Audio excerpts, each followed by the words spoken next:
Hello বন্ধুরা, আজ শুভ জামাই ষষ্ঠী। আজকে এই জামাই ষষ্ঠীতে আয়োজন করা হয়েছে বেলা 3টের সময়, কারণ আমার হাজব্যান্ড অফিস থেকে এসেছে 3টের সময়। তারপরেই জামাই ষষ্ঠীটা হয়েছে। মা নতুন কাপড় জামা পরে দুটো জামাইকে জামাই ষষ্ঠী করতে শুরু করে দিয়েছে।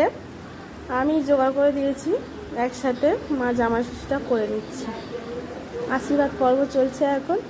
আর আমার জামাইবাবু তো মিষ্টি খেতেই চায় না, তাই জোর করে একটা ফল মুখে গুঁজে দিল, একটু জলও দিয়ে দিল।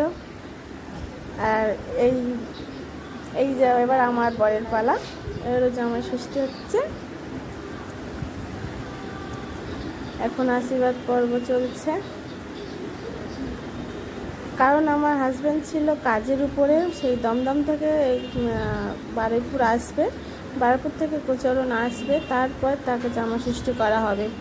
আর ওদিকে আমি রান্না বান্না সব সেরে রেখেছিলাম আগে থেকে। মায়ের শরীরটা খারাপ ছিল, অনেক কিছু রান্না করে 6 রকম ভাজা, পটল চিংড়ি, ডাল, মাছ, চিংড়ি, মাংস, চাটনি, পাঁপড়, মিষ্টি, দই সব রকম করা হয়েছিল।